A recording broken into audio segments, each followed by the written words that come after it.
Okay. We're live now. You sure? You ready? You gonna move into frame, or are you just gonna be over there? Ah, there's so many of me. And they're desynced. This is obnoxious. Oh, you want to make it me instead? Technology changed overnight, and I did not approve this change. Here's what we're gonna do. Pop the chat out and just make Streamlabs full. Okay. But then I can't watch my view counter. Oh no. Until we think of a better solution. This is as close to the way it was as we had before. I know. This is my second tree. This is my nerd tree. Right. Oh. Oh. Oh, I shivered. You jingled. Oh, good reminder before we start recording.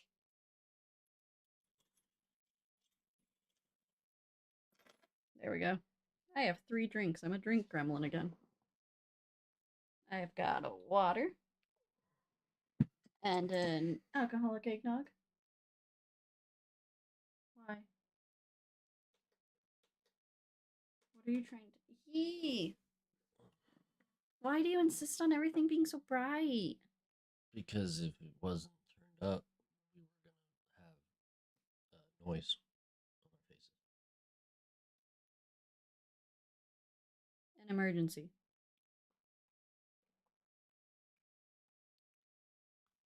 Kill my whole vibe. Threw off my game. You threw off my groove.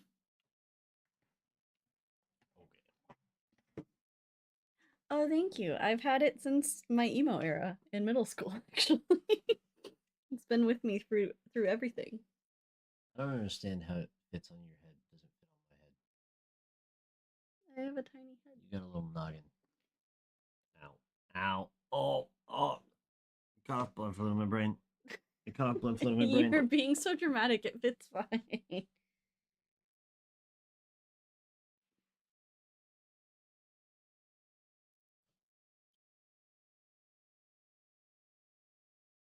You're just gonna sit there?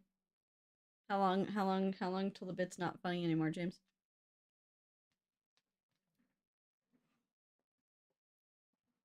James?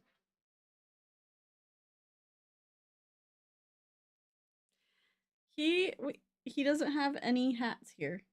He says those ones, the elf ones, make his head feel itchy. And you don't like the other one that's on the TV, why?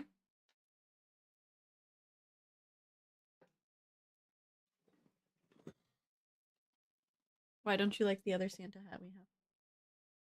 Because it's like paper. It's too thin. All our Santa hats are bad, except for the one you're wearing. Secretly, I just want to have the best hat. And so I do.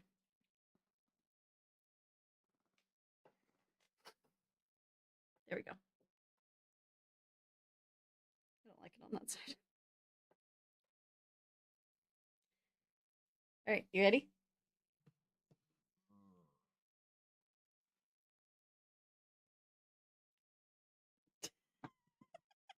The 2 old men in here, the dog and you. Oh, I love that your laundry you didn't put away is in display on my beautiful display. We need to shame Mickey Mouse anyways.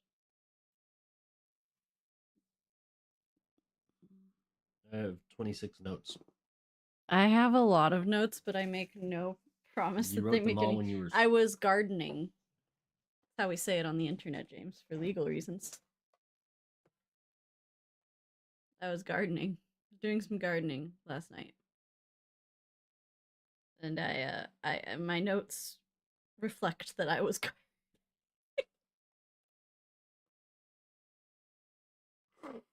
You don't make any sense. When we speak in internet code, but everyone knows what the code means, it's the same thing as saying the regular words. It's to get past the censors, James. the AI bots that are now screening everybody's videos and taking them down. It's to get past those.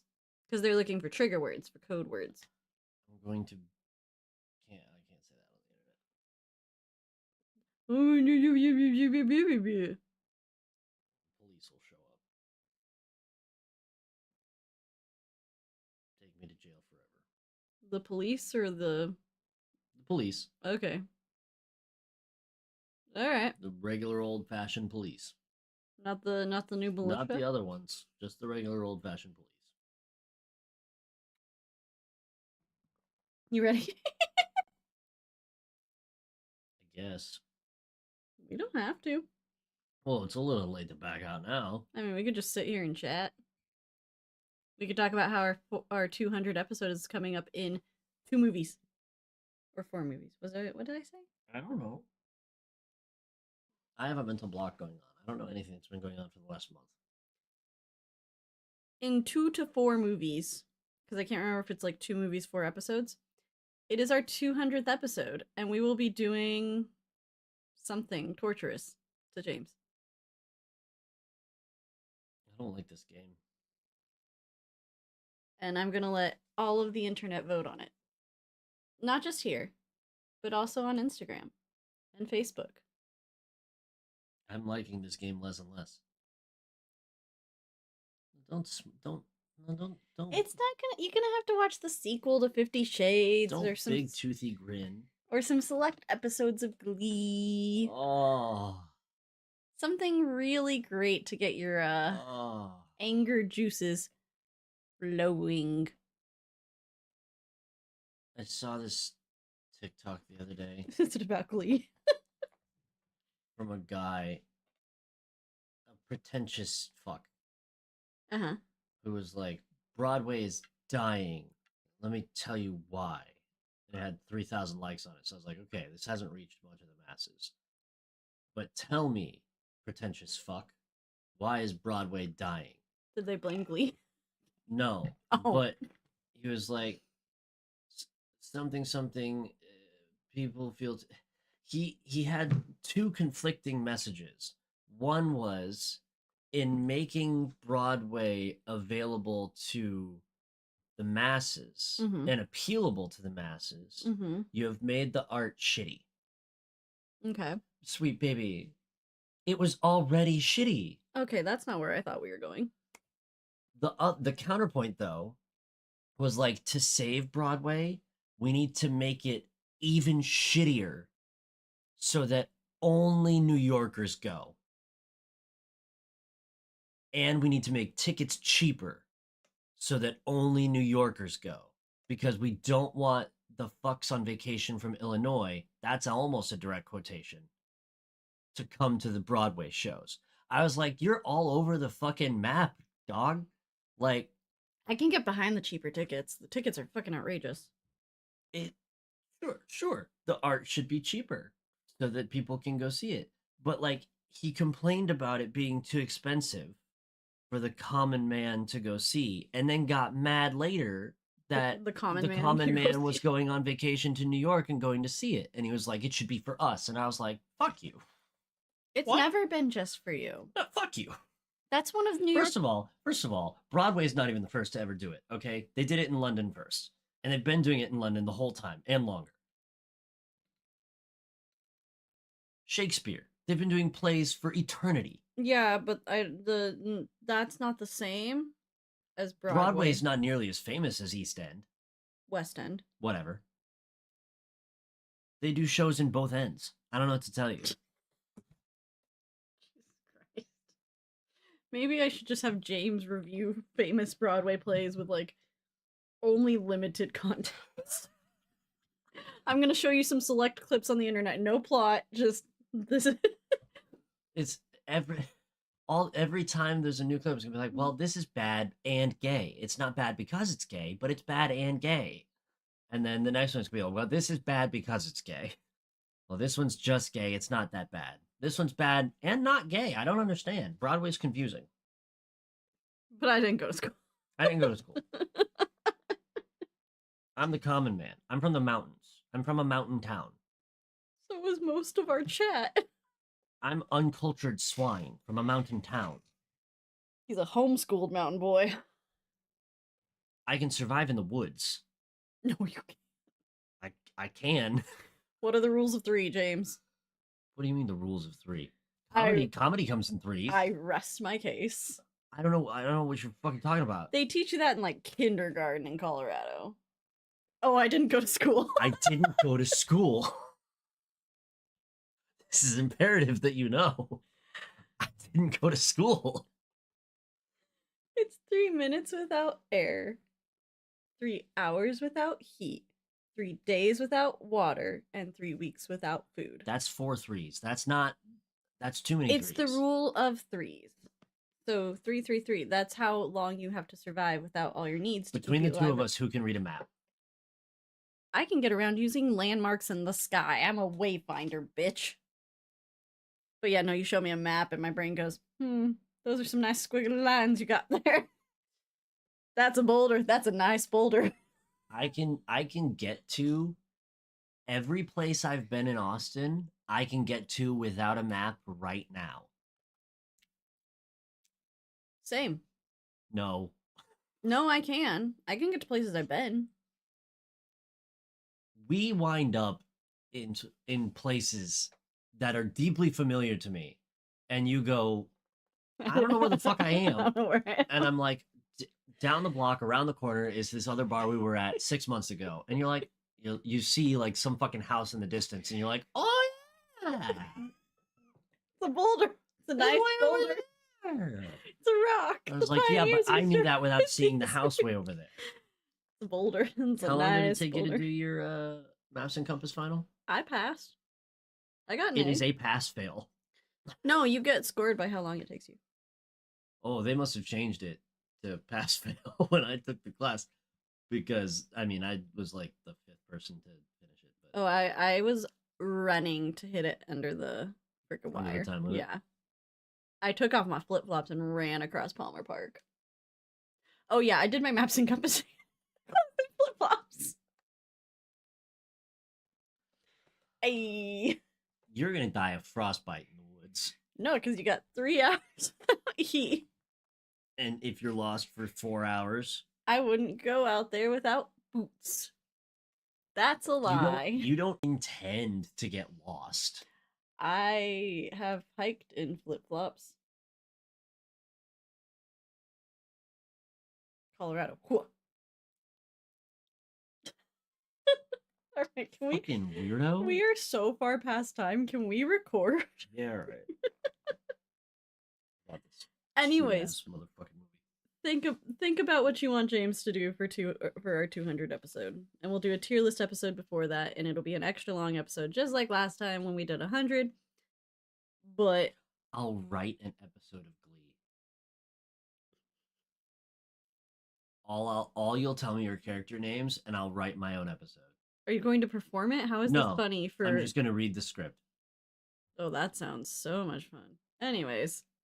I'll sing the song. 3. There's more than one song in every episode. All right, I don't want to do it anymore. There's like 10 to 15 songs per episode. That's fucking terrible. Well, they do like themes, like Madonna or Britney. Show. Okay. 3, 2, 1. Time out. What if the theme was corn? Are we gonna cut all of this, or no? This is the intro. Well, I said 1 way over here, so all that right, at least stop it, scrap it, and start again. We've never done that before. What are you doing? What are you doing? What are you doing? What are you doing? What are you doing? What are you doing? You're fired. Okay. Yeah. Oh. You're fired. That's just changing how it looks. Change how you look. Oh. Listen, I can set up all this nonsense. This is you. I don't know how to use this thing. I know how to press play and... Alright, you ready? You ready? You ready? Yeah, ready? Yeah, alright. 3, 2, 1. This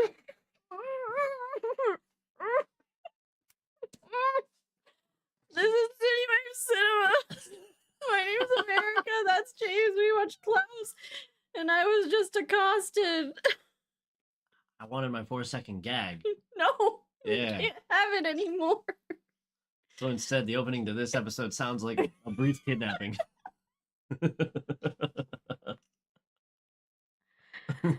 Oh no, your eyes. I didn't touch them. All right, good. I made a mistake once. Smoky eyeliner everywhere. Okay. We watched Klaus. We watched Klaus. I don't even really know where to start. You gotta stop putting fucking good movies on this list, dude. Yeah, we've really gotta stop giving us really good watch, because listen, I barely took notes, and most you have how many? 67? No, I didn't say that. I have 55. Most of them do not make sense. I have 26, and some of them are just swearing. Like, some of them are just, why is this so funny? I like this art. This is not me at my best. I was so in love with this movie, I couldn't. No, it was great. I'm glad that we had someone on the internet, and I don't remember who it was for the life of me, but they DM'd me and told me to watch Klaus for our holiday movie. And it was so good. It was legitimately, it's my second favorite Christmas movie, and if Jim Carrey's The Grinch didn't exist, it'd be my first. It has bumped Eloise at Christmas time to like my third favorite movie, and that took some work. So, how did you feel about it, James? I mean, it's a good movie. It's not terrible. It's highly entertaining. It's very engaging. There's a lot of shockingly famous people in this movie. It's quite funny. It is a clinic in talking fast by Jason Schwartzman, but not talking so fast that you don't understand what's being said. Yeah, it's a Netflix original, I think. Yeah, it is. So it's their animation studio, and getting original content from a streaming service is hit or miss. I'm also low key mad that it's this good and Netflix did it, just given like the current news and climate. The thing too of it is like, this is a movie where if it had been given a theater release, this is an easy $500 million movie at the box office. Easy. But it's not, because they make so much money on streaming stuff. I don't understand. To be clear, the only source of revenue I know of for a streaming service is paid subscriber. And I assume maybe contracts with rights holders. I don't know. So the fact that we'll never know how much money this movie made Netflix since it came out in 2019 is like, it's just so sad, because this movie would have made a boatload of dollars for a production studio if it had just a theatrical run. It's so good. The animation style is terrific. It was made back in 2019, so they were probably working it over for 2 years. So we could say, you could probably estimate it probably started filming in 2017. And it released in November of 2019. And I never fucking heard of it. That's my big thing, is like, they didn't market this shit at all. I never heard of this movie. I knew nothing about it. I looked at like the briefest look at it, like just picture for the stream, and it's ridiculously good. Like, the fact that I've never heard anything about it, it would, like, it deserves about as much attention, like, quality-wise, as K-pop Demon Hunters for me. I mean, it doesn't have the kickin' soundtrack, which is really where that marketing goes, but it just was so fucking good. Like, it blew my mind. I was totally taken by surprise. The story's heartwarming. I cried more than once. You were misty a handful of times and weeping openly at least twice. Yeah, it was so good, and it just slid under the radar. Like, I watched Dear Santa, or like Dear Satan, or whatever It's the Dear Santa. what. It's so good and locked in your brain you don't remember what it's called. Yeah, so good. That's what it is. Every movie with Jack Black in it's so good. Um, I watched that before I watched this movie, and again, it's been around since 2019. How did I not? I know about so many more shittier Christmas movies than this one. We've had 6 Christmases since this movie came out. I just feel like I've been missing out, honestly. Like, it's fabulous. The art's great to look at. James said the cast is good. The soundtrack is interesting. It like takes you off, like it catches you off guard sometimes. It's just kind of bizarre. It doesn't like detract from the movie or anything, but it just sometimes you're listening and you're like, what is happening?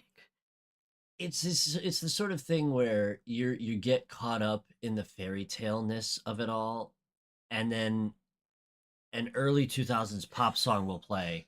But it's like a custom written one for the movie. No. Just straight up an early 2000s pop song will play, and you go, well, okay, but it's clear like they don't just run the whole fucking song. They run a little chunk of it for emphasis in the scene, and then it's over and you move on. But you're caught so off guard by it, and you go,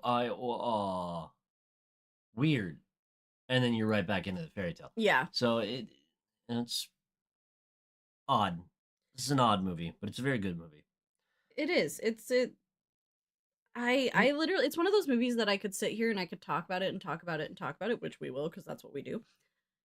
And I would still sit here and go, no, you really should just go watch it, because nothing we're going to say is going to do it justice, at least in my opinion. Like, it's that good that you should go watch it. Go watch it, then come back and listen to us talk about it. The problem with having these terrific movies reviewed for the show is you don't get phenomenal content out of us because, like, we loved it. What else is there? There's nothing else. We loved it. Yeah, I'm gonna run the plot down for you, but we loved it. We loved it. Remember when we reviewed Flintstones in Vegas, Viva Rock Vegas, and we talked for like... We've had some real gangbuster episodes, and boy. I think the issue with like this year as a whole for this show, which is gonna be something we talk about here soon, because we are coming up on our 200th episode, which means we're going to do a tier list and all that jazz. The issue with this year in movies is we've had a lot of mid movies. Like, this is a movie that we watched, and it was neither terrible nor good. And then we've had a lot of movies that are just absolutely freaking phenomenal, and it's like, what do you do with that? Like, I don't know. It'll be interesting as we go, like I said, as we go back and review this last 100 movies, just kind of what we watched. It'll be 50 movies. Right. 50 movies, 100 episodes. Yep. This last 50 movies and kind of what we watched and how it all shakes out, because I think it'll be interesting to just see how the tier list changes. But that's enough of the overarching everything. Let's get into the movie. Okay. Imagine, if you will, that postal workers actually gave a shit about their jobs. I would like to tell my joke. Go for it. I had to say mine, though. Imagine, if you will, the United States Postal Service, except with the Department of Defense's budget. Your joke was better. I should have let you talk. I know. Imagine, if you will,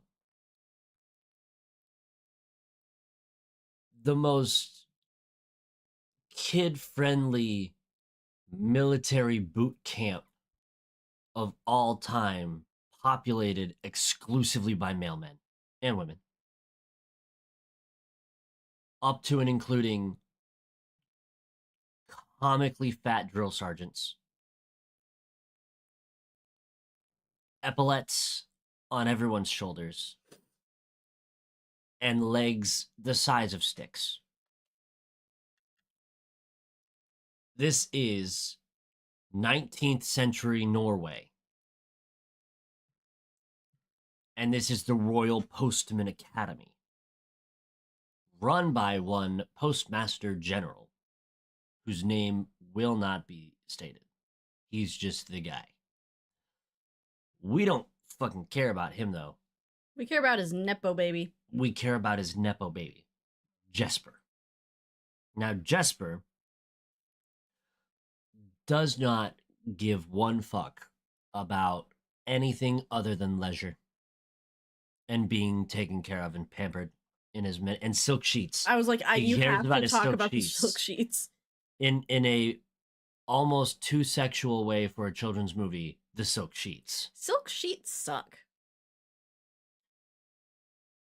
Silk sheets suck for you, dear. Have you ever slept on a silk sheet? Yeah. It's pleasant. I prefer cotton, Egyptian. Oh. It's what we have. What do you mean, oh? Over here, like, oh, look at big fancy over here. Bitch, you sleep in the same bed with me. In the sheets. The Egyptian cotton sheets. I don't think ours are Egyptian cotton. I'm positive they are. And they're a thread count that when we bought them, we were too impoverished to afford. Now, imagine, if you will, Jesper, played by Jason Schwartzman, who is given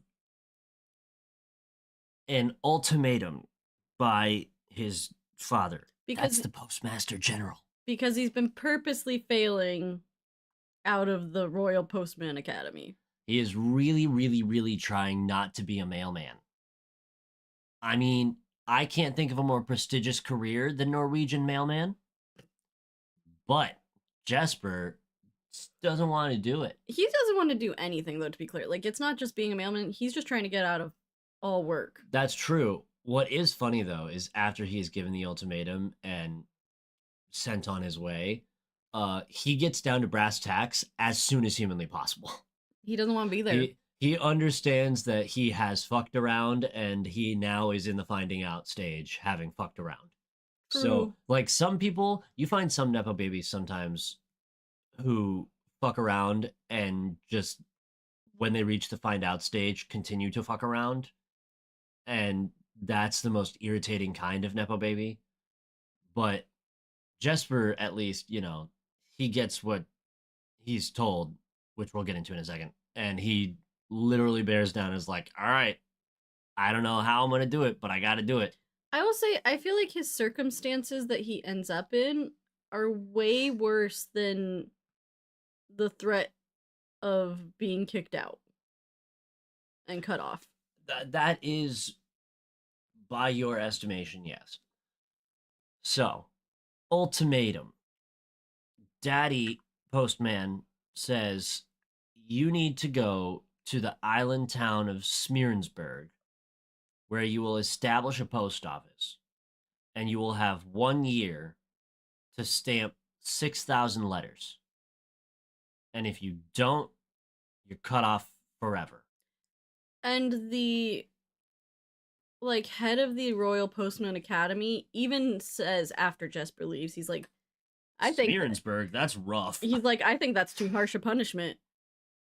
I agree. I agree wholeheartedly. Now, let's do a little math here. Say it takes you not even a full day to establish the post office, right? 6,000 letters in a year. You need to post 16.4 letters a day. Round it up because you have to. You can't round down. You won't reach 6,000. 17 letters a day will guarantee you hit 6,000 from this tiny island town. Now, bearing in mind, the population of this town is enough that if you got half of them to mail a letter a day, you could do 6,000. But I beg the question, even in the 19th century, so you're talking 1800s, who's mailing that many letters? What town is mailing 6,000 letters in a year? People keep up their correspondences back then. I watch Bridgerton, I know. How many letters do they send? A lot of fucking letters, dude. I mean, I know, like, I can text people. If you gave me a week, I could probably send 6,000 text messages. I used to send, like, I don't think I've ever sent 6,000 in a week. If I really efforted back in my heyday, I probably could. I have sent over, like, 745 in a month. I'm going to say in Smearensburg, there's probably a population of under 1,000 people. I'd say 800 to 900 people, max.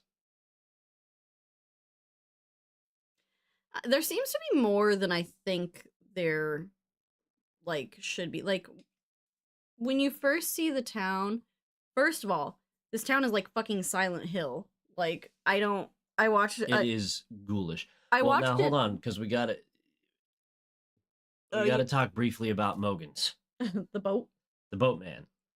Now, if you're older than us, some of you might be, you might remember a particular SNL personality, a very, very funny man by the name of Norm Macdonald, and his delivery on lines. Fucking tremendous. He crushes his role as irritating boatman in this movie. And he's a much more central character than I initially thought. Anyways, Jesper needs to get Mogans to take him to the island. He does. And Mogans will continue to be annoying to Jesper for the remainder of the film. So Mogans is living my life dream of just coming around and annoying the shit out of someone for, like, and that's his whole job. Yeah, pretty much. That is his whole job. So Jesper gets to Smearensburg, and yes, the town, like America said, very much Silent Hill, this horror factory, dead-eyed children. He sees, like, children, like, murdering a snowman, and he sees women transporting a wrapped up dead body. Well, we never find that out. Allegedly a dead body. It could be a lumpy rug. Implied dead body. And just like this fog that you can't see like 10 feet ahead of you, dark buildings, like full. You would think Tim Burton made it if you just looked at this scene and the animation style. They have this town square that has a noose, but the noose is not a noose. It's a noose, and it's attached to a bell. And Mogans tricks Jesper into ringing the bell, and the bell starts a brawl. We don't ever really understand that. It's like you ring the bell, they fight. You ring the bell, they stop fighting. You ring the bell, they fight. Ringing the bell after the fight has started signals that someone has surrendered the fight. Yes. So I think traditionally, when the two sides have the bell rung and they start the fight, they probably fight themselves out to exhaustion, and then no one rings the bell and they all just go home. Now, we don't ever find out why, though. Well, that we get one scene where we get background on the fucking families in the town and why they are the way they are. It still doesn't explain the bell. It's framed through indoctrinating children, and it makes it like it's like so much so fast, and it does not explain the battle bell.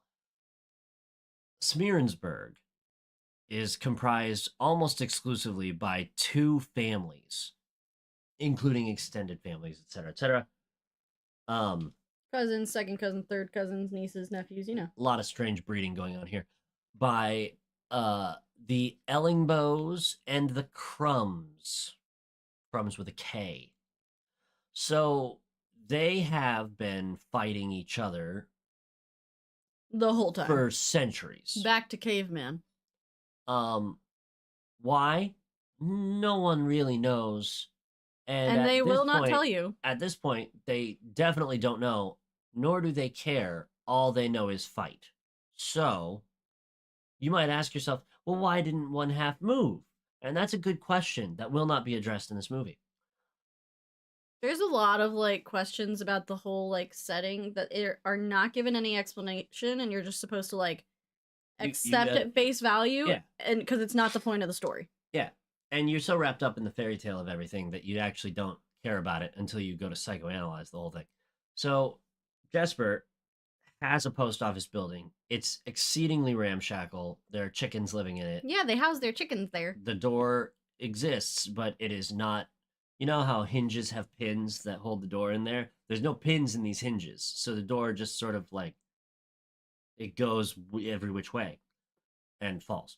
So the Jesper basically gets himself set up in the building, and then the next day he goes out and tries to get anyone to do mail, and he's trying to suss out like, do we do letters here? Does anyone do letters? Do we do any mail at all? And the answer is no, and then like literally months pass. Well, he finds that that house with the kid who drops his drawing out the window on accident. Isn't that later though? Because he does the whole months, and then one time when Norm comes to talk to him, he sees that there's a part of the map that he hasn't marked off, and then on his way there, that's when the kid thing, and he puts it in the bag, and then he goes to the place, and it's still in his bag. Yeah, well, yeah, but he collects that drawing inside of his first week. Okay. I believe you. I think it's like 2 or 3 weeks in. He has it for several days. I was gardening, so I will believe you. So Jesper has this drawing that a kid made, and it's a sad fucking drawing. This kid drew his house, drew his bedroom window, drew a frowny face stick figure boy in his bedroom window, and then accidentally dropped his drawing out of his bedroom window, and Jesper got a hold of it. You know, the window also has bars on it, which is very important to note. Yes. Weeks go by. Jesper can't get letters going, can't get any sort of mail going at all. And then Mogans is harassing him, and the map on Jesper's wall gets breezed about, and he comes to the understanding that there is a house that he has yet to go to. And he asks Mogans about it, and Mogans goes, I don't remember what the fuck he says, but basically it's an old woodsman up there. Feel free to go check it out. He loves visitors because Norm's whole business is getting Jesper into situations that Norm finds hilarious. Norm is the man who plays Mogans. The character's name is Mogans. Oh, Mogans. Sorry. I got confused. I don't think I actually ever heard his name. Plus, also, I would like to point out that we missed the entire introduction of the semi-love interest of this movie. Because he meets her day one before he even goes to the post office, because he runs in there to hide from the feud. Yeah. There's a building where this lady is cutting and gutting fish. Not a fish hatchery, a fishery, if you will. And through some bungled conversation, Jesper finds out that she was supposed to be the school teacher here, but families don't send their kids to school because they're not supposed to talk to the other children. So the kids don't go to school, and all they learn about is murder. And then she needs to save up enough money to get the fuck out of there and start somewhere else, so she started doing fish. And her name is Alva? Yes. Yeah, Alva. Okay, so fast forwarding. Jesper takes off to go try and get the fucking reclusive woodsman to send a letter. And he gets up to the property. There's like 3 buildings on the property. He goes inside one, and it's this massive barn type building, chock full of toys, like handmade wooden toys, um, clearly made by whoever lives in the house. Jesper, you know what the comparable is to another somewhat famous animated character? Flint Lockwood from Cloudy with a Chance of Meatballs. Oh, meh.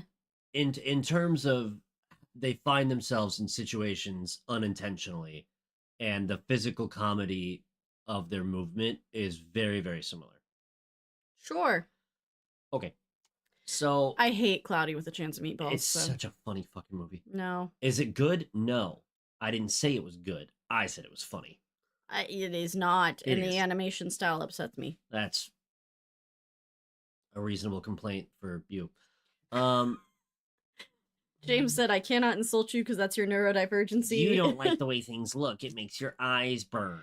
Certain things make my eyes upset, and certain voices make my ears upset. This is who I am. Out of your mind. So the woodsman shows up. Jesper realizes he's basically trespassing, and also the woodsman is terrifying. The woodsman is massive, wearing a hood, and has a phenomenally large axe strapped to his back. So he kind of looks like, a murderous executioner. And in a town full of people who are constantly fighting each other and trying to kill each other, this doesn't bode well for Jesper. In his panic, he sets off some noise-making toys, and the woodsman comes to investigate, finds him. Jesper freaks out at the sight of him and dips, leaving behind his bag. And so the woodsman grabs the bag and sets it on like some trash, I think. And then the first instance of what America calls gale. It's a Frozen reference. Right, but we're talking to the adults in the room. So magical wind. If you've seen Frozen 2, the wind spirit is named Gale. I've told you this like 6 times since I brought it up last night. This also takes place in the Norse countries with a magical wind that makes things happen and communicates to people. Ergo, Gale. But it's a different magical wind. Because it's a different person. As we learn. Or maybe it's a different time. Well, yeah. Frozen's like practically medieval. And this one's clearly 1800s Norway. So, just like Elsa took over as the spirit, maybe someone else took over for Gale. Do you ever think about that? Is Frozen in Norway? It's in a Norse country. I don't remember which one off the top of my head. Well, how about you figure that out before you try to jam a Disney movie into a Netflix movie, eh?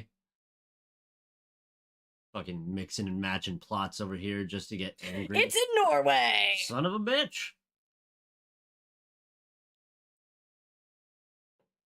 Yeah, but Disney doesn't share unless it's with AI. They don't have to share for the internet to make theories. This has been a theory. A film theory. They're gonna sue us now. I didn't say the whole thing. Oh my god. Oh no. Okay. Fucking. I just am so happy that I am right. I am technically correct, which is the best kind of correct. Anyways, there's a magical wind. There's a magical wind who may or may not be a man named Gale. It's a girl. What the fuck ever. And the magical wind takes the children's drawing out of Jesper's bag and plops it down in front of the woodsman. And he looks at it, and he has some feelings in his big woodsman heart. He's just a big gentle giant. And So I love him. He then, at threat of threat, forces Jesper to deliver a toy wrapped up and packaged to the child's house. Now, this child has a dad who will make several appearances in this movie. Not as much as his dogs do. Who is the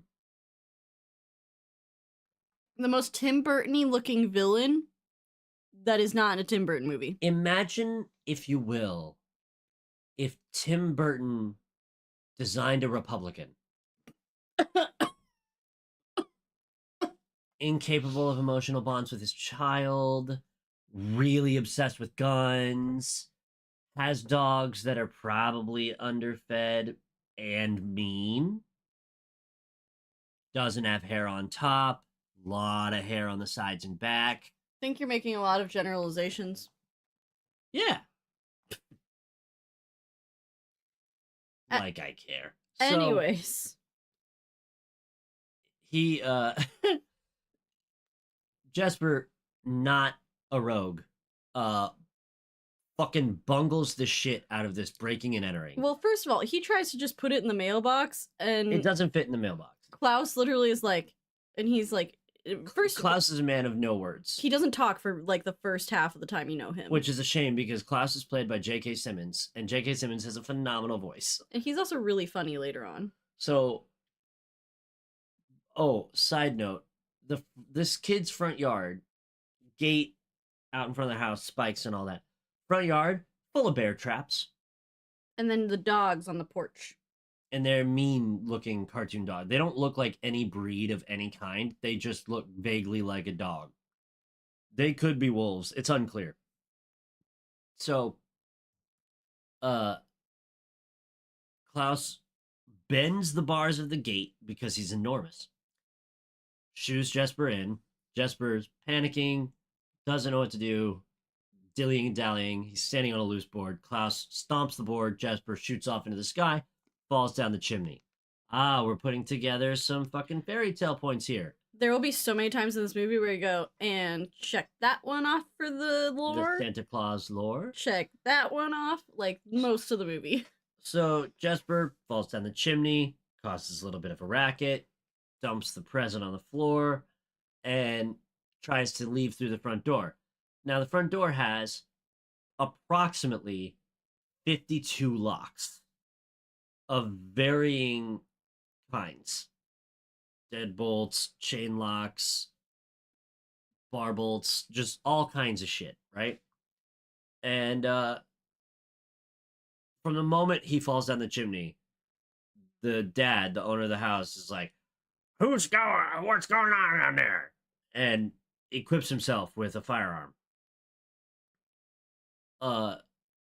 Jesper barely gets out of the house. Gets out of the front porch. Klaus has appeared on the side of the house, grips him, covers his whole mouth and nose with his massive Santa hand, and they hide on the side of the building.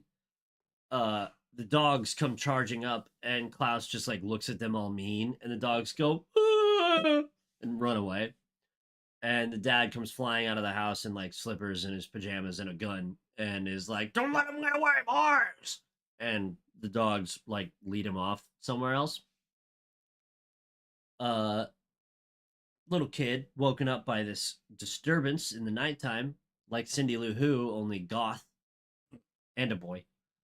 So he's the other Who child from Horton Hears a Who. Yes. Oh, comes down and sees a package on the floor and is like, what the hell's all this? Opens it up. It's a little wooden frog. And it's got a little twisty on the back, to wind it up, like a wind-up toy. And so it doesn't actually twist. It's instead a pull, like a drawstring, like on Woody from Toy Story. And so he like pokes it and it moves, and so he pulls the string and the frog ticks up and then starts jumping around the room. And the kid thinks this is the greatest. It's this bright, beautiful shot of color in the dark drab house, and he's just chasing the frog all around. And then Santa or Klaus, we need to stop calling him Santa because it's not Santa. No, he's just Klaus, and he feels things. He's standing there with Jesper at the window, watching the kid have joy, and Santa has a feeling, and Jesper notices this and uses the opportunity while he's distracted to slink away and disappear. And then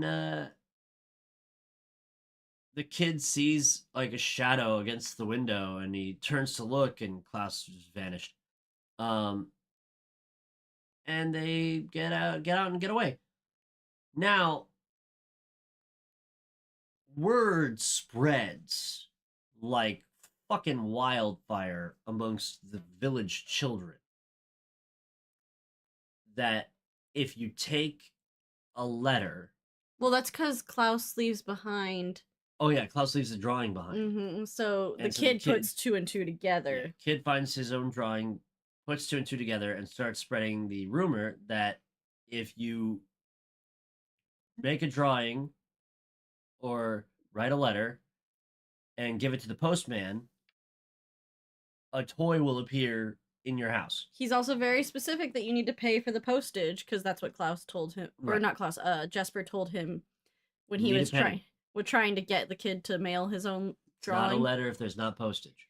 And so all the kids come with their pennies and their letters, and Jesper gets an idea because Jesper, at this point in time, is still trying to reach 6,000 letters so he can go home. We can also say a lot of things about Jesper, but Jesper isn't stupid. No, he's a very intelligent man. He's very, very smart. Especially much like his father when it comes to business. Now that's always not like the most honest or ethical, but he's very good at it. He's good at marketing. So we get a little montage of kids bringing letters to Jesper, and Jesper takes them to Klaus, and he's like, all these kids love you and they want your toys. And Klaus is like, all right.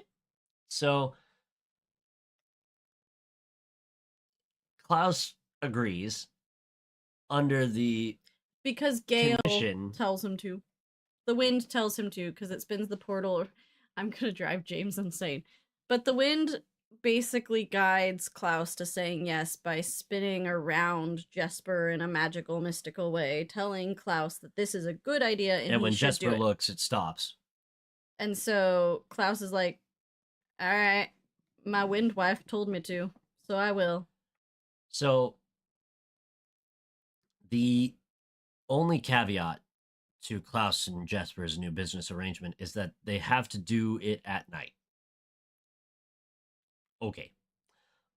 So they continue to just dole out toys in secret at night. I think that Klaus does kind of understand that part of the allure is that it's a mystery and it's magical. Yeah, that there's some sort of magic to the toys appearing, and if they just knew that these 2 random guys were doing it, then it wouldn't be nearly as fun. And I also don't think that Klaus wants any of the credit for it. Like, I don't think he's sitting there going... Yeah, no, he just wants to bring happiness to the kids. Yeah.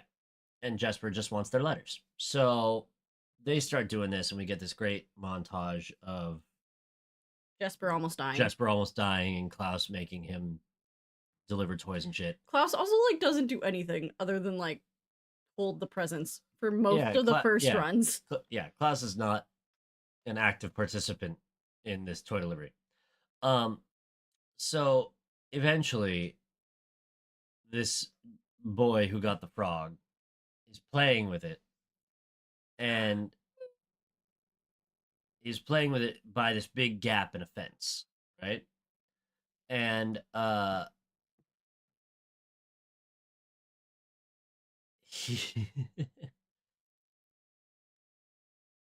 he sees an enemy child, an Ellingbow little girl who sees the frog, and they just start playing together because that's what kids do. Kids are not born with prejudice. Imagine that. It must be indoctrinated into them. We must teach the youths in our school at home how to hate.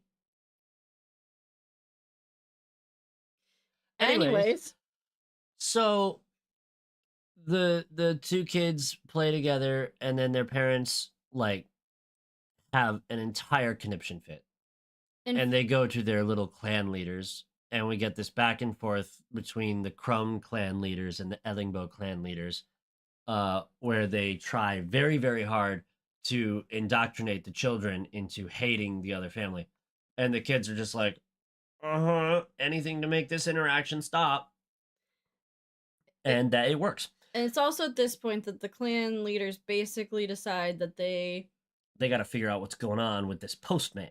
Yeah, they need to get rid of the postman and the woodsman. Well, this isn't when that happens. That happens in just a little bit, because this is when they're first alerted to like something's going on, and then a rapid uptick in toys and general goodwill amongst the people takes place. Now, remember, this village is basically at war constantly. So Jesper's got a line out the door and down the block of kids every day bringing letters to him. And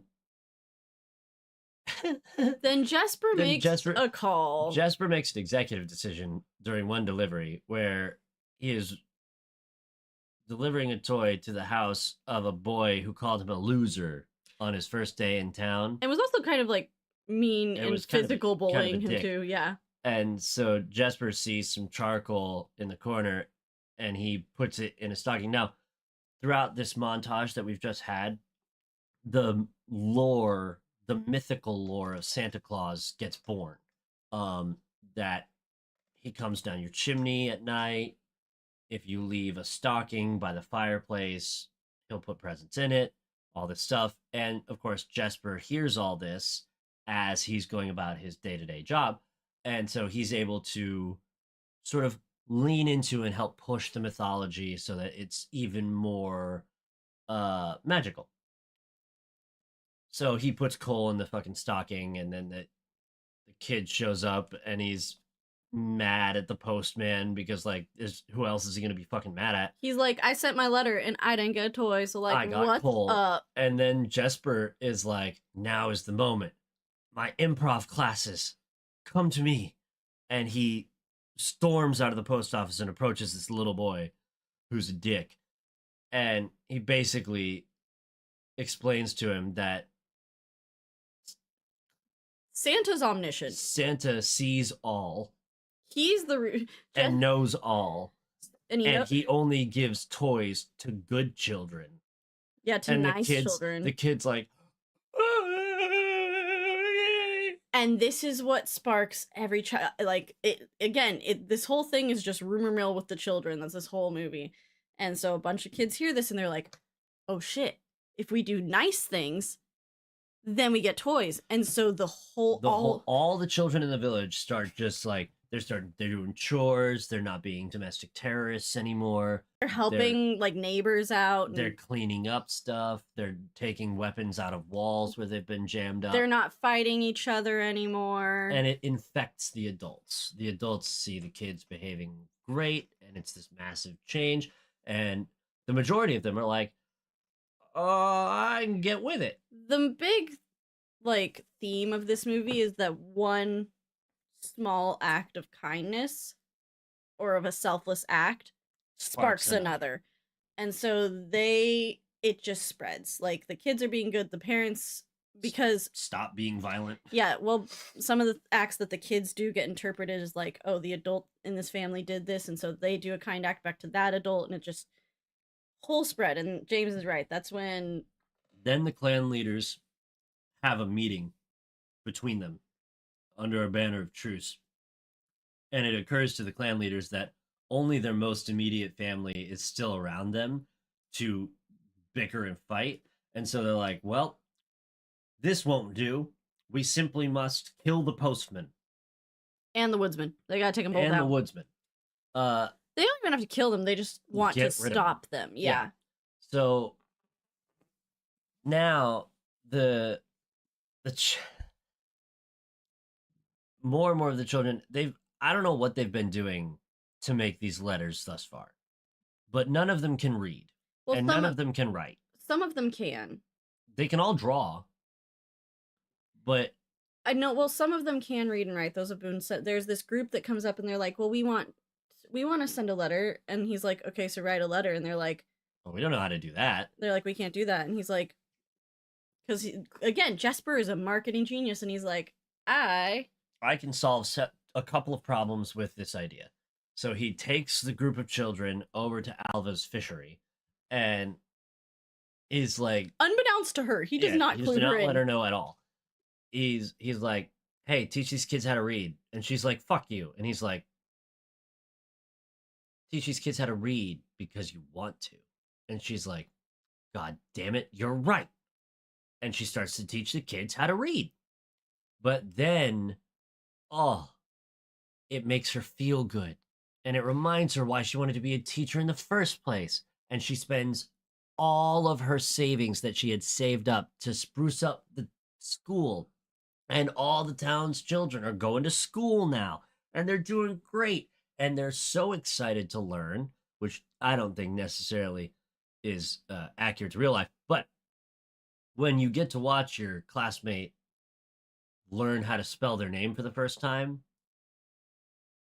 it apparently does something for the bones of these children, and they crave knowledge and learning. There's something to be said for positive reinforcement. I will say that. There's a lot to be said for it. So the kids start going to school, and that's grand. I think I want to end this episode because because then we got the back half of the movie to go. Well, yeah, but I want to end it on Margot. Margot? Margot? Is it Margot? It's Margot. I was right the first time. Margot, because there's not really a good place to introduce her because we kind of have skipped over it, but there's a small child that she's not from here. She shows up consistently, like every once in a couple weeks. Shows up in the village at the postman's office. And she doesn't write or speak Norwegian. She is a native, as we'll later learn. She speaks Sami. She's a Sami girl. And she has heard the rumors that have spread somehow. It's not really explained. Via the universal language of children. And she keeps showing up, and she wants to write a letter to Santa, and she can't. Because she, again, doesn't speak the language. She doesn't write the language, but she keeps showing up, and she talks to Jesper in her own way, and Jesper talks to her. And so that she just kind of pops up. First of all, she's adorable, and I love her, and I want only good things for her. But it's just important to mention that she has been reoccurring throughout this montage every once in a while. And that's kind of the whole thing with Margot right now. But yeah, we'll wrap up on Margot, and we will come back to talk about the rest of how Santa Claus lore is born.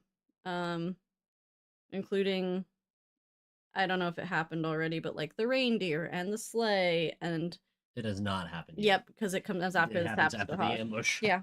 Reindeer and sleigh and this and that, and just like little things that are sprinkled throughout this movie that make all the adults go, oh, and the kids are just like, like, that's really the whole part of this movie.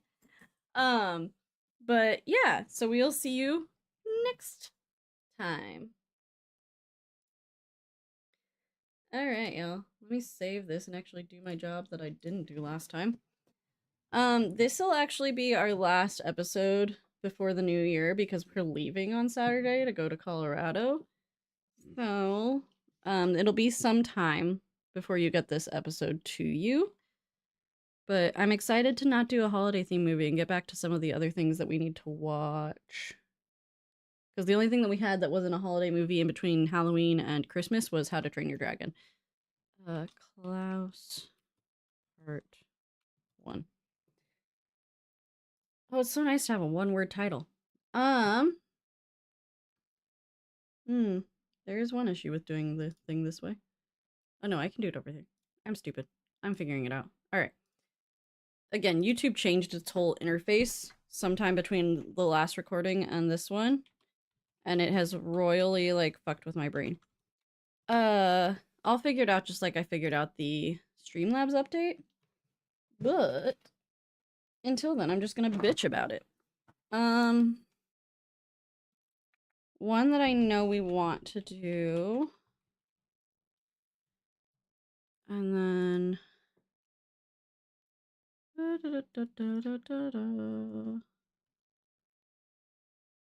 did that one. Can you hand me a pen, babe?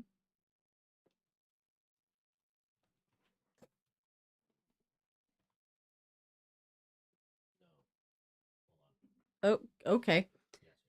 I just want to. What? Okay. Making my life extra difficult. Yeah, I know.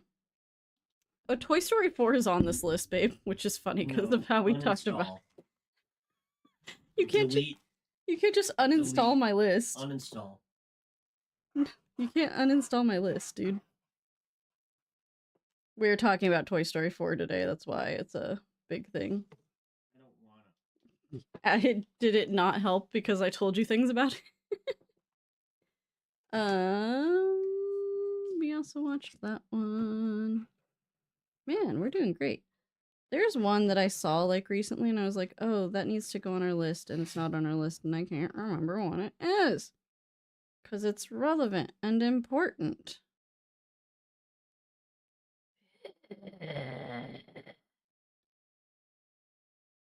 There's also one that you guys have on here too. There's so many.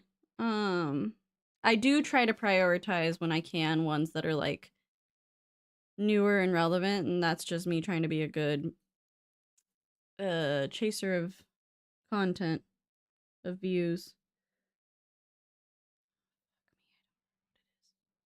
Alright, in that case we'll just do the last, or the longest one that's been on here. That's a lot of Disney. Hang on. There we go. Alright, there you go. That's your vote. Do with it what you will.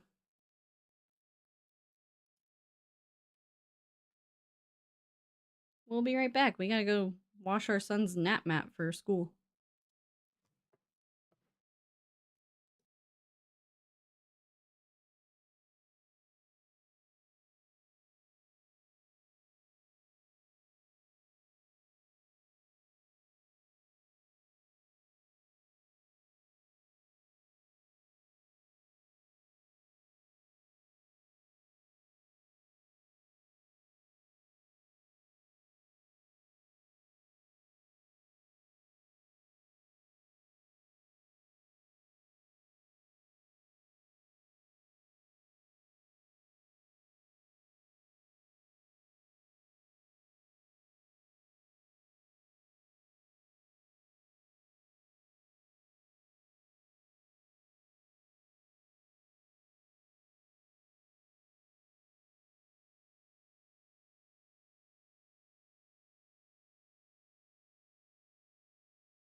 Okay. Where did it go? There we go. Okay.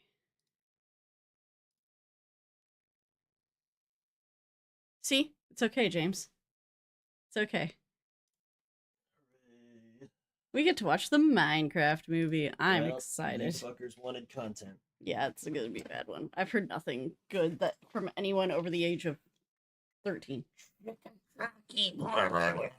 It caused fucking riots. Have you ever seen 12-year-olds engage in hand-to-hand combat? Like, movie was fucking crazy. I'm excited. Because James is right. Good enough. Can't wait to watch it and be like, this shit sucks ass. We used to play an excessive amount of Minecraft on this channel. You taught me how to play Minecraft, actually. To be clear, I do think it's a good video game. Oh, I love Minecraft. I miss playing it.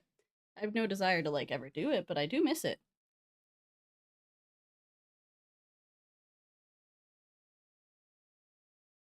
What? What? We both just stopped, and I didn't know why. I didn't know what you said. I tried to give you culture and was foiled. What? He must have voted for Mamma Mia too. I can't see him voting for Mamma Mia too, because that and Moana too. I was like, because Mamma Mia has been on here for some time, and Is never Moana done. 2 culture? No. It's vaguely Samoan. Out of the two, Vaguely Pacific Islander. out of the Mamma Mia 2 and Moana 2, I'd pick Mamma Mia as the better. You picked Mamma Mia. Way to generalize about our friend. Okay, I'm just saying that's been on the vote before. It's a return. It's a return, and he Sorry, can you pronounce the word return again? It's a return.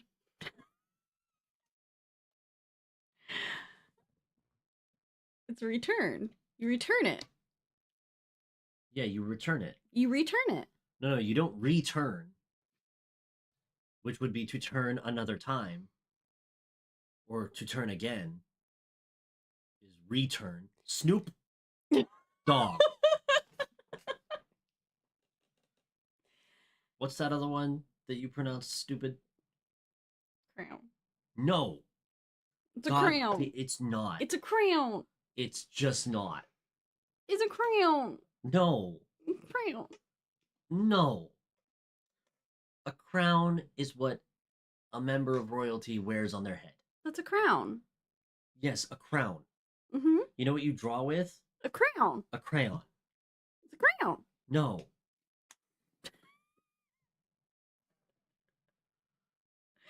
This is something that James has pointed out to people in my life that no one had anything to say about until he did, and now everyone says something about it.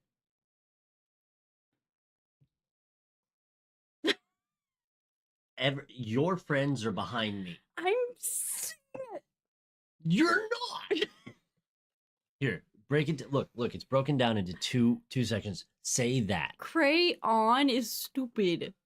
No, saying crown when you mean the melted wax that it's you a draw crown. with. No, a crown goes on your head. That's a crown. Say them both back to back. Don't tell me which one is which. Crown, crown. That's the same word. Crown. You said crown and crown, and that was the same thing. Crown, crown. That's the same word. No. Yes. You're trying to create a subtlety in English that can only exist in Mandarin. It's a crown. There's a crown. Okay. And it's a crown. No. I swear to God, like, I am stone cold sober right now. This isn't like some funny America. You're sober, but you're stubborn and wrong. What color was the dress? Oh, it was white and gold. Simply wasn't. What I love is he's like, it's like asking for dress pants in Boston and getting keys to the car.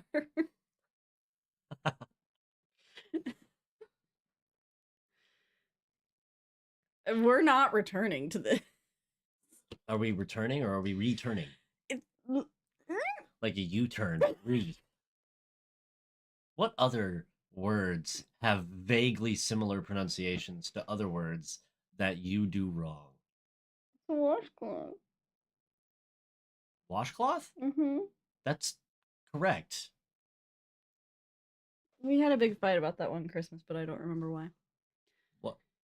Were you trying to say washcloth? No. Like you're from the South? No, I don't say that. I don't remember why, but it was one that we had a... First of all, we've never had a fight in our lives. You mean to tell me we argued about washcloth? Yeah, I involved in calling my mother at one point to see if it was something that like our family had said long term, or if it was like something that I had made up. Maybe it's not a change in pronunciation, but a change in definition. Do you think a washcloth is something different than what a washcloth is? A washcloth, you wash your body. Yeah. I don't remember. This was years ago, James. Right. Khakis. It's khakis. Let me get my khakis. He does better. People from the South put an extra R in words that do not need it. That's okay. People from Colorado just get rid of R's entirely. And people from Colorado do not use the letter T in the middle of a word. No, T's and R's just don't exist in the middle of words. Water. That's not a mountain. It's a mountain. No one has time for that. It's MOUN apostrophe AIN. Mountain. My mom used to get really mad because my brother's name is Dalton, but no one in our... Everyone says Dalton. Dalton. Which, if I were to spell out, would be DAL. Water bottle. Oh, that's a killer because there's a bunch of T's in there. And R's, and I don't say water bottle. I mean, you hit the R with the water. True. Water. It's not like you said water bottle. That's a whole other... That's Boston. Like, get that water bottle. I'm trying to think what of... other T's? Scooter. Scooter. Scooter. Scooter. Who says that? Who says scooter? Your scooter. Go get your scooter. Listen. When... Oh, yeah, in England, they say YouTube. No. Have you never heard Tom say the word YouTube? He doesn't say YouTube. He says YouTube. This is going to be one of those things that's like crowned for you. I'm going to hear him say it, and I can't unhear it. He's going to say, like, YouTube Live, and you're going to be like, YouTube? What the fuck are you eating? I had one, but the YouTube thing broke me in half. We derailed so hard because you don't know how to say words good. We need to get recording. Listen, I didn't go to school, 10 o'clock. But I do know how to say words good. All right, here we go. Where did we leave off? Like here. Yeah, that's basically where we start. Okay. 3, 2, 1. This is CityWavesCinema. My name is America. That's James, and we watched Klaus. This is part 2. If you're listening to part 2 before part 1, or only part 2, because y'all do that and it's weird, you should go listen to part 1. But we're here, and we're talking about Klaus. Every time you do an intro at the proper time and place, it makes a little part of me die.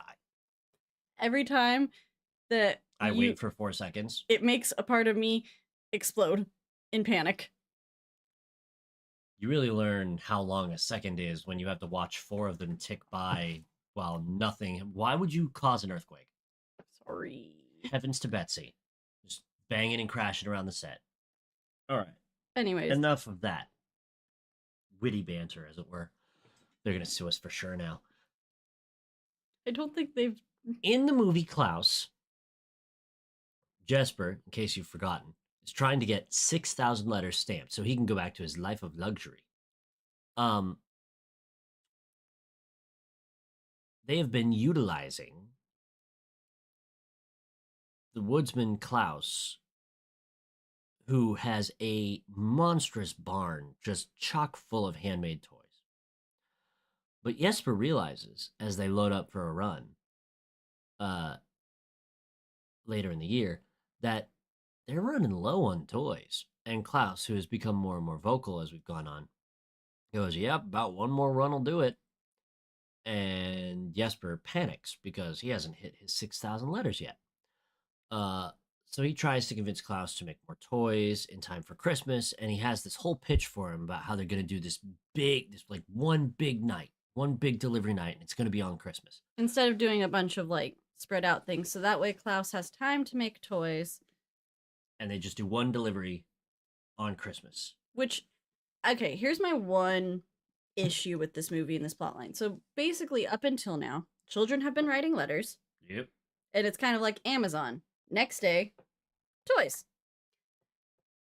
But now, are you good? Yep. We can talk about breaking news later. Okay. Love that. But now they're going to not deliver toys for, they never say how long, really. For some, it's always winter there, so we don't really know when it is. For some set amount of time to do a big delivery on Christmas, and they don't like communicate this at all. So aren't there just going to be a bunch of sad ass children not getting toys after everyone else was getting toys like next day delivery?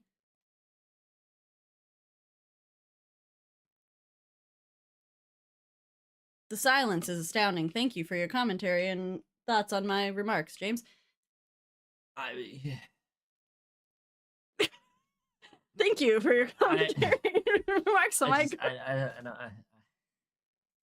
Like, am I wrong though? I feel like they'd be a little miffed. It'd be pretty odd to have the instant gratification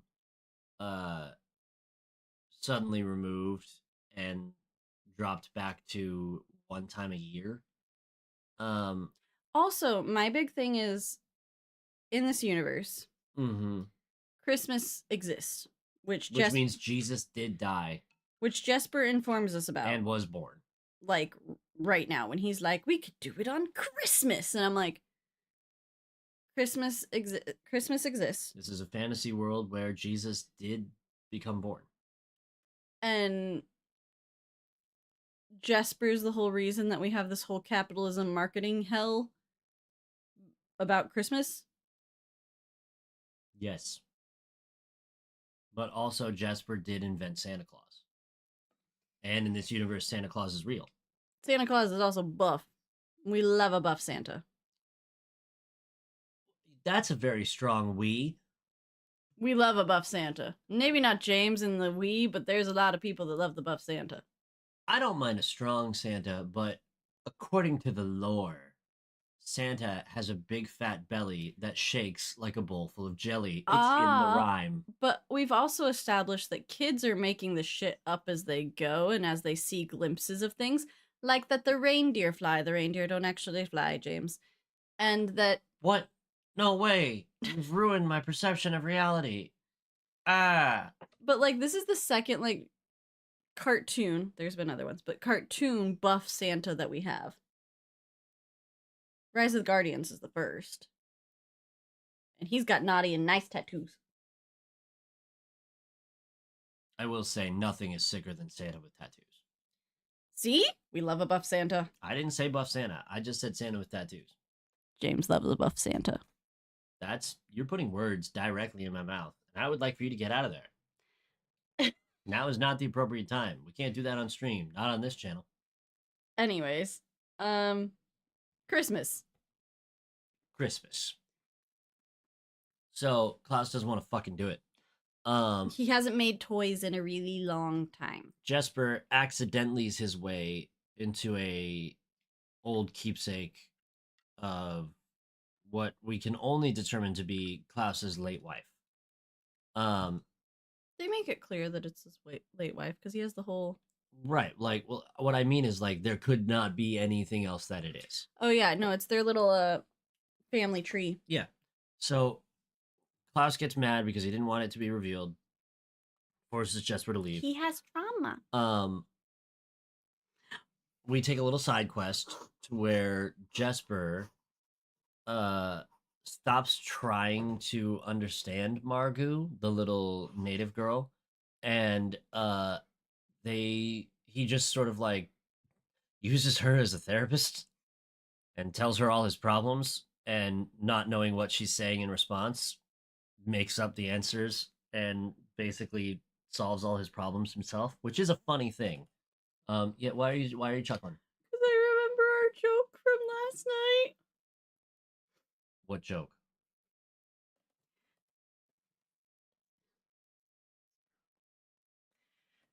We didn't watch the movie last night, but yes, that was the joke. Yes. I'd like to take a brief interlude to talk about how you should not automatically assume someone who is a little odd has autism. Facts. Absolutely facts. I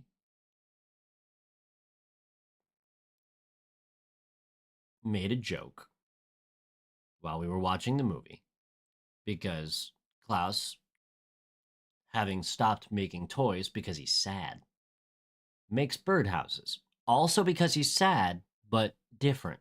He's like literally obsessed with birdhouses. He has made an upsetting amount of birdhouses.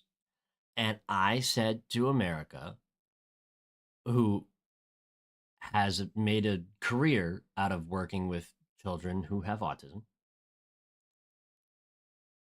that I think Santa might have autism because of the birdhouses. And she laughed and said, "You might be right." Then we found out Santa makes birdhouses because his dead wife loved birds. And so I looked at James from across this couch and I said, "Oh, no, Santa doesn't have autism. He has trauma." And we had to pause the movie and laugh for a minute and then go back to watching the movie. Now, it's important that you don't just assume someone who makes birdhouses has autism. They might, but it's rude to assume. They might have trauma instead. This has been your PSA. What is wrong with us tonight? An awful lot. I think it's the good Chinese food. Now, cutting back to Jesper hanging out with Margot, who is just a child, he decides that he just has had enough of not being able to understand her. And he takes her to Alva, the school teacher who's moderately hot. He semi-kidnaps this child for an indeterminate amount of time. He kind of does, yeah. And so they go and sit in the schoolhouse for like a night and learn to get some letters down on paper that they can all understand. She writes her name. And she writes her name. She writes her name as Margot. And they work together, and Margot writes a letter to Santa asking for a specific type of sled built a specific type of way. It is a sled with a sail. You know how you can like do what is it? The water sailing with the windsurfing. Windsurfing? Mm-hmm. Yeah. It's basically that, but on a ski for out on the frozen tundra. So Jesper tries to build it by himself. Because he cares for Margot. And Klaus, this was also a time where you were like, "Where's Margot's parents?" Nearly in tears. And I lean over, making my second mistake of the movie, and I go, "I think now those are her parents." Because it's implied that there's a little family dynamic going on there. Between Jesper, and Margot. Jesper, and Margot, yeah. We will come to find out very shortly, Margot has parents. Which then leads to a bunch of other questions. Listen, natives are built different. They're built different. First of all, how does Margot get there? Second of all, why are Margot's parents not concerned that their young child just disappears? Good question. Don't have an answer. They don't speak English or Norwegian. They speak Sami. Now, Klaus goes by... he feels bad for being mean to Klaus. And to Jesper. Yes, Klaus feels bad for being mean to Jesper. And his dead wife's wind spirit sort of like makes him feel bad. And so he goes by to reconcile a little bit with Jesper and sees Jesper has fallen asleep trying poorly to build this sled. Yes? Oh, you fucking showed me time out, and then... I wanted you to finish your thought, and then I was going to... Okay, well... I'll do this instead. Yeah, all right. So, Klaus basically just starts working right there in Jesper's postman office to build the sled. And Jesper wakes up a little bit and gets excited, and Klaus is like, "Shut up, we build." He didn't And say that. He didn't say that, but that's what he did with his hands. And so they build the sled. Yes, America. I would like to change my answer on what the wind spirit should be named. Instead of Gale, it should be called Windwife. It's his Windwife.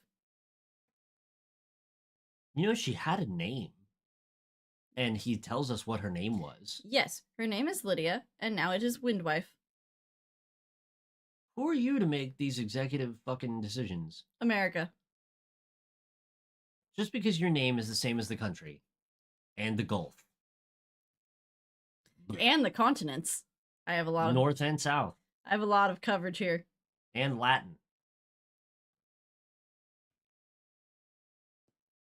Doesn't mean you just get to make fucking executive ass decisions about Windwife. Fine. Windwife Lydia. Lydia the Windwife. Longest title that didn't need to. LWW for short. Oh my god. I would like to still inform everyone that I am still stone cold sober. Every fucking time you call the wind spirit Gale, I think of Hunger Games and I go, that's dumb. And then you're like, it's from Frozen. And I'm like, that's double dumb. Samantha. I don't even know a Samantha. Okay. You have to take over. I need a moment. They make the sled for Margot and they deliver it as they have done everything else. This is a special, not Christmas delivery.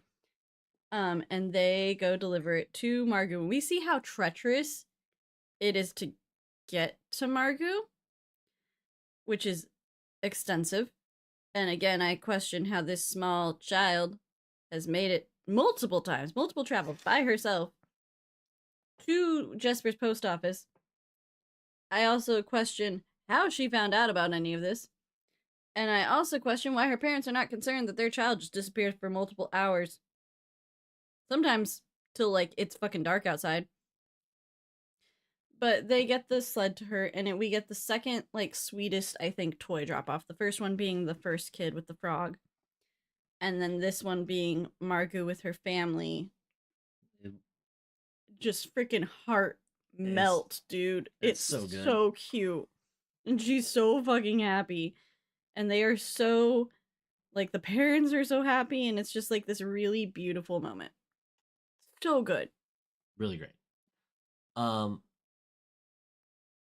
then we get, like, this is where Klaus kind of becomes honest with Jesper. And he does some exposition.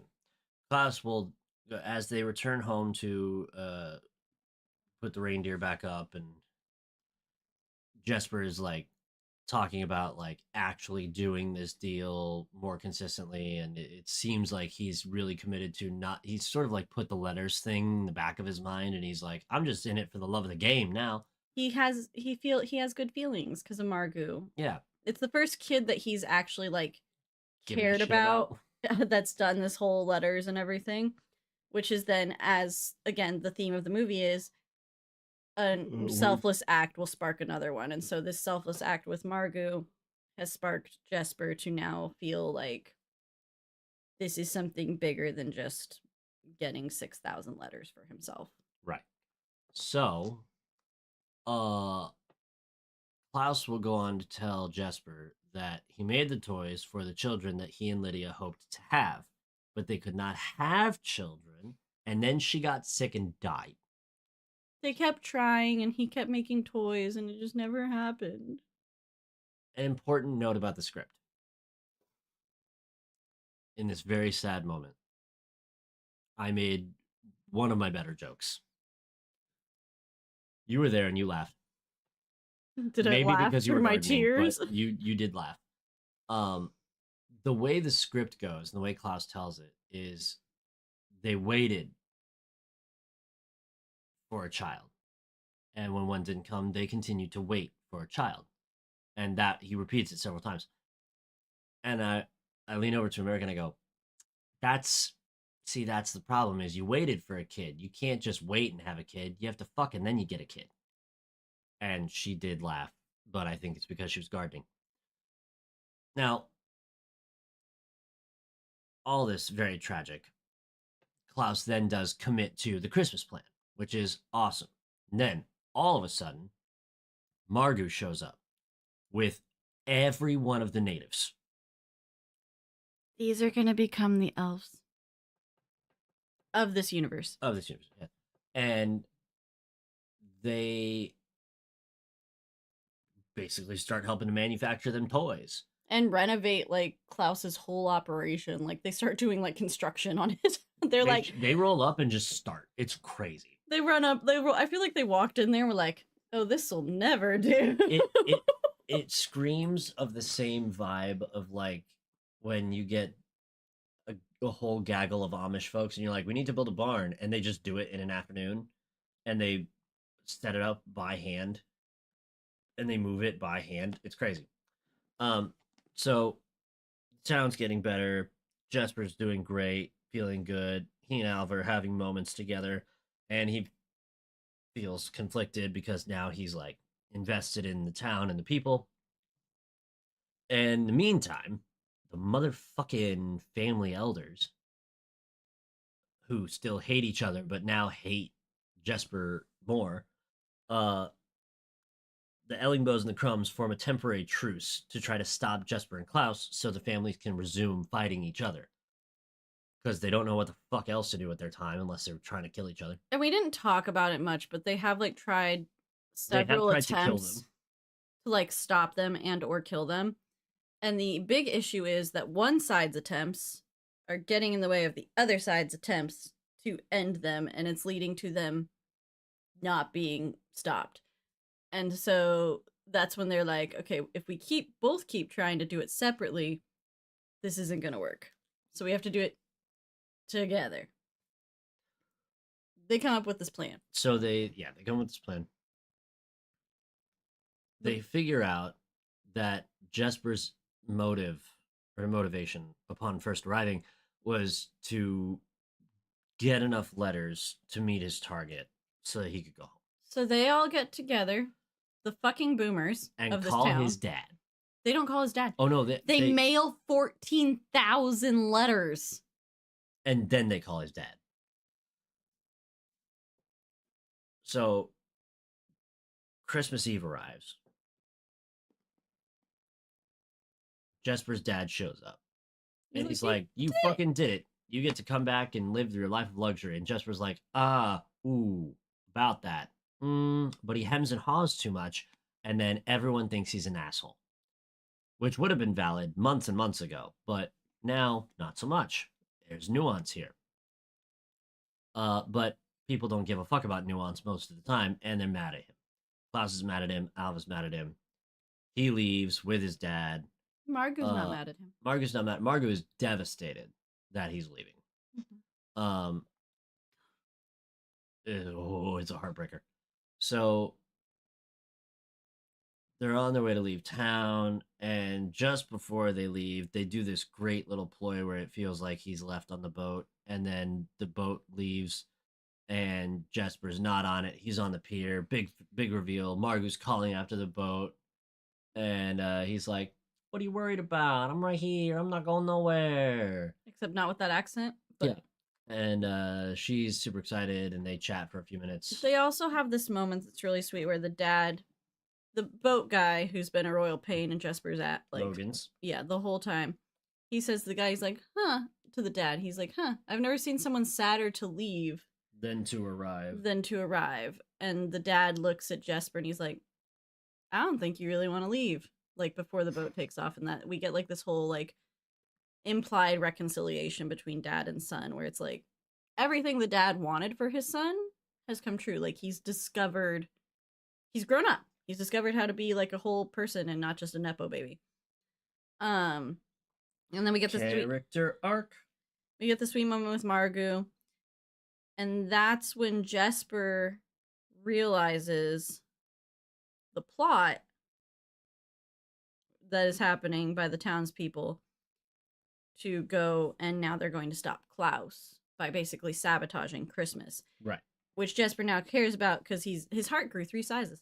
This is the Grinch, but different. His heart grew through sizes, and he now cares about the children. And so, if the children don't get their toys, like, not only will the kids feel bad, but then Klaus is going to feel bad, and Klaus possibly might get hurt, and Alva's involved, and Margot's involved, and so he basically runs to try to stop the clans from fucking everything up. Jesper gets up to Klaus's spot just after the angry mob gets up there, and the angry mob is like, "Give us the toys, we're gonna destroy them." And Klaus is like, "Okay, as long as no one gets hurt." And they're like, "Shit, all right." And it's all about to go down, and then Jesper rolls up and he's like, "You can take these toys from my cold dead hands." And there's no reindeer attached to the sleigh. And then Klaus, there's a whole fucking chase sequence that's really good. Which Klaus is still mad at Jesper, and Jesper's trying to explain himself while he's trying to save the toys from falling out of the giant sack. Yeah, because the chase ends. I'm sorry, go on. No, I was gonna. You're going where I'm going. So the chase ends with two characters who we have not mentioned yet. Because they're just there for fucking comedic relief. They're not important characters. They have names that I did not know. I think I remember the girl's name. The clan leaders have a son and a daughter, one on each side, and they are cartoonishly large humans. I mean, all the rest of the townsfolk are like cartoony looking, but they have like normal human proportions. These people are like giants. Compared. And yes. Like bigger than Klaus. Like they're bigger than Klaus. Fucking enormous. And their comedy is that they just do shit that enormous beings would do. Oh, I almost had a comparison, but then it's gone. I think it was from Puss in Boots, but a little bit. So they fall in love. And then the chase ends because the sleigh almost goes off a cliff, and then they manage to dodge the clans until the very last moment when Jesper saves the sleigh. It slides almost to a halt, stopping just before the cliff's edge, and the fucking bitch in charge of the Crumb clan gets up on top of it and basically jettisons all the gifts down a gorge. And Jesper gets so dejected and sad. And then the kids showed up, and Jesper's like, "I don't know how well this whole feuding thing is going to go for you. Turn around," because he sees the two hated enemy kids like clearly in love, and all the clan folk vanish. They just fuck off. They're chasing them down because her big thing is she grabs things and says mine, and then like runs away. And so she's grabbed him and said mine and run away, and he is about it. So he's just sitting there twirling her pigtails. It's great. I love him. I love that for them. Yeah. So all that ends with Jesper's actions clearly showing him trying to sacrifice himself to save the Christmas event. He's redeemed himself in Klaus and Alva's eyes. And Klaus reveals that he knew the clan was going to come and try and fuck up the whole ordeal. So they created a second sleigh. And no one told Jesper. And did a whole thing of like just wood blocks wrapped up like they were gifts. A substitution jitsu, if you will. Fucking nerd. And so all that got tossed down into the gorge was basically just firewood. And Alva shows up with the reindeer and the real sleigh and all the gifts. And so they go and deliver Christmas presents to the town. Then we get the last like 10-15 minutes of the movie, which is basically like exposition. From here out, here's what happened. And they just tell you basically. An epilogue of exposition. The two children who fell in love at the very end, their names are Magdalene and Olaf. They get married. They get married, much to their parents' disdain. Jesper marries Alva, and they have 2 kids. He and Klaus do presents for the whole of Smearensburg and beyond because they had mentioned a few times expanding the operation to beyond just Smearensburg. And word gets out, and so it does just expand. It goes and goes and goes. And so they do it on Christmas. And they go for 11 years. And then on the 12th year, Klaus disappears. And in a heartrending sequence, we watch the Windwife roll up and blow past Klaus and basically disappear into the woods. And he goes, okay, and walks into the woods, never to be seen again. Leaves his axe behind, everything. Yep. And Jesper is devastated and he can't find him and he looks for him everywhere. And every subsequent Christmas Eve, Jesper sits out with a plate of milk and cookies and waits for Klaus to show up. And Klaus shows up every year to deliver toys across the world on his sleigh with reindeer that now fly. And that's the end of the movie. And it will not be explained how this still works or what happens. It's just kind of the yada yada of oh, well, now he's actually an ethereal being. Yep. So I cried again. It's a fucking good ass movie. It's so good. I'm gonna make my family hasn't seen it. I'm gonna make them watch it for Christmas, and they're gonna cry, and I'm gonna be like, "Yes, feel things." I literally looked at James. I was like, "We have to make everyone watch it at Christmas." Emotions. I'm gonna make my grandparents watch it. They're gonna. Everyone's watching this movie. It's kind of like when I first watched Encanto, and then I went to Colorado, and I was like, "Everyone's watching Encanto." Yep. So yeah, no, it's so good. Oh, I cried again just talking about it. Fuck. I was not prepared to watch this movie. And James and I have mentioned, I was gardening. And it literally kicked me in my fucking heart multiple times. Highs and lows. I was crying because I was happy. I was crying because I was sad. It's so good. And I know we talked about it rather jokingly and everything here. And it's one of those movies where everything we say, I'm just going to come back to, you need to go watch it. Because, yeah, we said the haha funnies and we've been really punchy tonight for some reason. And entirely off rails. But who needs guardrails? But it's genuinely such a heartwarming, sweet, wonderful movie. And if you've been having a bit of a rough year or holiday blues or anything like that, just go watch this and feel good. There's enough funny in it that you'll laugh. There's enough heartwarming in it that you'll have a warm heart. And it's well written, extremely well performed. The animation's gorgeous. The settings, man. Every backdrop is just so well done. You can harp on how good a lot of animation looks nowadays and how shitty some does. But these folks at the studios that did the animating really went all out on the fantasy and the fantastical and the mystical, and it's just so well put together. Listen, even if you're sworn off Netflix and you don't want to support them, sign up for your free trial, watch the movie, and then just cancel it. It's worth it for that. Facts. It's so good. And you may cry and you may have feelings and it may make you work through some stuff, but it's worth every single ounce of the energy to watch it.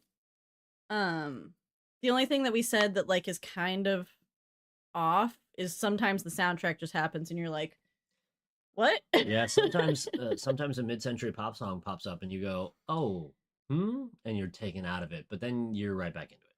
Yeah, it's just a very brief this is a weird song choice for this particular moment, and then you let it go and you're just it is the correct song choice, but for maybe if it was a live action movie in real life, in New York or something. Yeah, I don't know. I easily 8.5 out of 10. Very good movie. It's my second favorite Christmas movie of all time, which bumped down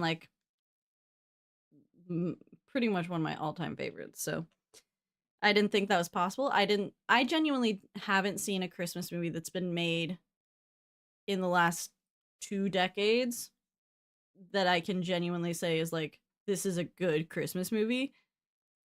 this is a really good Christmas movie. It's a really good Christmas movie. There's not been many Christmas movies made recently that aren't like super cringe or super cheesy or like even remotely worth your time. Go watch this movie. I'm sad that it took me till now. I'm sad that it came out in 2019 and I'm just now watching it, and I wish someone had told me to go watch it. So I'm doing that for you. Go watch this movie. Get your kids, get your friends, make some hot cocoa or alcoholic eggnog if you prefer, or spiked cocoa, or water, hydrate, and watch this movie. It is, I'm gonna watch it several more times this season because, like we said, I'm gonna go make everybody watch it. But it's gonna be good. Just do it. Just do it. Next time, there will be a big gap even between uploads, which I know we're not the best at doing anyways. Christmas break here. But next time we will be watching the Minecraft movie. Yay. I'm excited because I am hoping it's going to be trash, like I think it's going to be, and we'll have things to say, which we haven't had to say. We haven't had things to say in a while. I haven't been on a good rant in a minute. Yeah, James is feeling pent up. I need my release. Okay. No. You just cut it there? Yeah. Out of your mind. Listen, sometimes I have a really good comedic bone, and that was my comedic bone saying, nope, that's my comedic bone needs a release. Oh my god. You said it. No, I didn't. You said comedic bone. Klaus. Where can we even watch that dog shit? I think it's on Paramount. Or Peacock, one of the two. Or I can rent it at worst case scenario. HBO. We gotta get it in quick. Before everything goes fucking sideways. Oh, my vocal stim, because you said the I want to know if this is the correct person from Bugs Bunny, but is the I'm gonna love you and squeeze you and call you George. Because that's what my brain said when you said that it reminded you of a girl from Bugs Bunny. Gonna hold you and squeeze you and call you George. And I say that a lot. Yeah, it's one of my main vocals. Yeah! I'm gonna hold you and squeeze you and call you George. My other big one that's like from an obscure old cartoon that I actually had to show James because when I first told him it, he thought I was crazy, but now it's a normal part of our vernacular. It comes from Animaniacs. And it's the little like kid, like little boy, and he goes, "Okay, I love you, bye-bye." And I say I never said it for like a good better part of like most of my life. I used to say it a lot when I was little. And then just one time I was gardening and I just looked at James as he was leaving. I was like, "Okay, I love you, bye-bye." He's like, "What?" And I was like, "Okay, I love you, bye-bye." And he looked at me like I was crazy. And I was like, "No, the kid from Animaniacs." Anyways. I didn't go to school. Next time we will watch Minecraft. Please be thinking, because that vote will be coming up in multiple places, probably multiple times, so I can just get a wide enough database of what James should watch for the 200 episode. And I say James because let's be real, the content's not coming from me, guys. It's this guy over here and his angry rants. I don't know. The public really likes whatever the hell it was you were doing during Sahara Part 2. It's still the most downloaded episode. Which is like my first time. It was my first time leading an episode because we got out of that recording and you were like, that was dog shit. And I was like, it went fine. I hated that recording. But yeah, no, that's somehow one of our most viewed fucking episodes of all time. Ridiculous. Redonkulous even. So yeah, be thinking about the vote. Because that's coming up. Like I said, the top two, there's some other ideas floating around that we haven't like really settled on, but the top two number one votes like that are for sure going to be on there is 50 Shades Darker, because like that just makes sense that it would be 50 Shades Freed or 50 Shades Darker. Or James, who has never seen an episode of Glee in his life, will watch a curated list of episodes that I will pull separately, basically, from people that I know and the internet. So just be thinking about that, or if you have suggestions, let me know. It does need to be something that is extra cringe and guaranteed to make James rant. So be thinking about that, be mulling it over in your brain, and we will see y'all in the new year. Happy holidays. Merry Christmas. Be safe, be smart, have a good New Year's Eve, make good choices. Merry Christmas. And some of you we will see sooner than others. Alrighty. Have a good night, guys. Bye. Bye.